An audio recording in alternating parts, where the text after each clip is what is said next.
Hello and welcome to Maths with Jacob. This lesson will focus on time.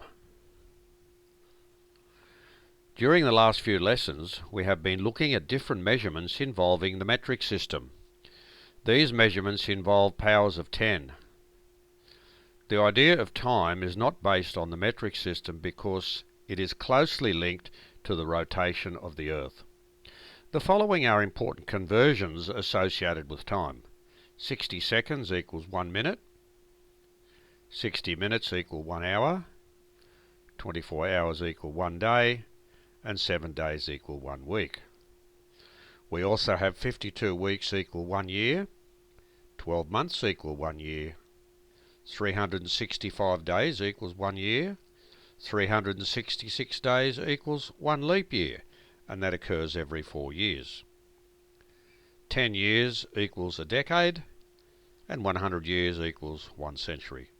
Now the following saying is very useful. It actually helps us to know how many days are in each month. 30 days has September, April, June and November.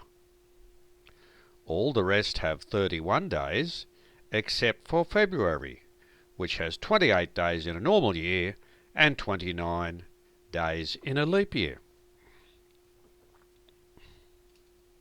Examples. How many seconds in 2.5 minutes? So we know that there are 60 seconds in a minute, so 2.5 by 60 gives you 150 seconds. How many minutes in 3.25 hours? We know there are 60 minutes in 1 hour, so 3.25 is 3.25, multiply that by 60 and we get 195 minutes. How many hours in 4.75 days?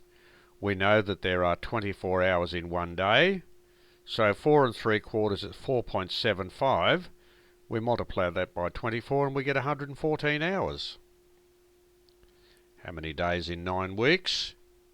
We know that there are 7 days in a week, so 9 sevens are 63 days. How many weeks in 5.75 years? There are 52 weeks in a year, so 5.75 is 5.75. We multiply that by 52 and we get 299 weeks.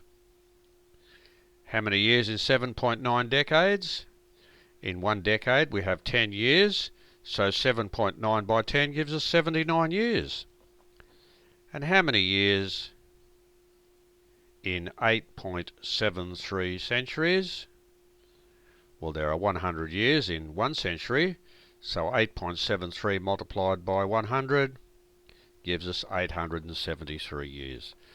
So this video has given us a very basic introduction of time with respect to length of time, and we've just seen some basic examples and some very normal and everyday conversions.